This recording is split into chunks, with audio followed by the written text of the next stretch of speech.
Update natin ang paparating na laban ni Albert Pagara sa Thailand. May laban po siya ngayong March 29 kontra Thai boxer. Makakalaban niya si Chinathip Tawifun. May kartadang 4 wins, 18 losses. Napakarami po ng talo nito. Yung 4 na panalo niya, natapos lahat yan sa decision. Samantala sa Albert Pagara, may kartadang 35 wins, 24 KOs, may isang talo. Maganda po ang record ni Albert Pagara mga tol. Nakuha lang niya ang isang talo noon kontra Cesar Juarez. Sayang, sana magkaroon ito ng rematch. Pang-activity fight lang ito ni Albert Pagara. Huling laban ni Albert Pagara noong June 2024 pa. Nagkaroon lang siya ng isang exhibition noon sa Taga-Russia. Kaya abangan po natin ang muling pagbabalik ni Albert Pagara. Sana tuloy-tuloy ng laban ni Pagara mga tol para maging aktibo ang karir. Sa ngayon may edad na siya na 31, bata pa. Siguro mga 7 taon pa si Albert Pagara na pwedeng lumaban sa boxing. Sa ibang balita naman, the monster na Naoya Inoue tinaguri ang pinakamagaling na boksingero ngayon sa Asia. Kung dati hawak ni pambansang kamao Manny Pacquiao ang trono na pinakamagaling na boksingero sa buong Asia, ngayon hawak na po ni the monster na Naoya Inoue. Mabibigyan talaga ng magandang laban si Naoya Inoue kapag umakyat na ito sa super featherweight o kaya lightweight division. Kasi dito sa featherweight division mga tol, tingin ko kayang sakupin ito ni the monster Inoue. Mahirapan lang siya kay Rafael Espinosa na matangkad din. Pero kung kayang talunin ni Naoya Inoue itong si Junto Nakatani,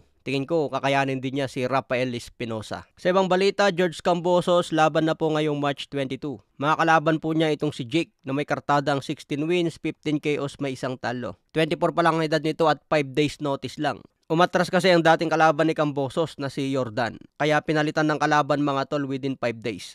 Kaya tingin ko George Kambosos pa rin ang mananalo dito. Kung ma-upset dito si George Kambosos, ewan ko na lang. Dating ka-sparring partner ito ni pambansang kamao Manny Pacquiao. Nagbigay na dati ng upset si George Kambosos kontra Teofimo Lopez. Samantala may laban din si Sebastian Fundora ngayong March 22. Kalaban niya itong si Booker na may kartadang 23 wins, 11 KOs, may isang talo. Gaganapin niya po ang laban nila sa Las Vegas, Nevada. Sinabi kanina ni Sebastian Fundora kung bakit hindi natuloy ang laban niya kay Errol Spence. Matapos kasi talunin si Tim Tszyu noon, umakyat si Spence sa ring. Kaya dapat si Spence ang next fight ni Fundora. Pero hindi nga daw po ito nag-finalize. Siguro nagka-problema sa negosasyon mga tol. Maaring hindi sapat ang ibabayad kay Errol Spence kaya hindi na ito pumayag. Hindi pa lumalaban si Spence mula nang matalo kay Terence Bud Crawford. Kaya di ko alam kung retirado na ba si Spence o babalik pa ito sa boxing. Maganda kung babalik si Spence, labanan niya si Kit Turman. May demand pa rin naman sa mga fans ang laban ng dalawang ito. Okay mga tol, hanggang sa muling update natin.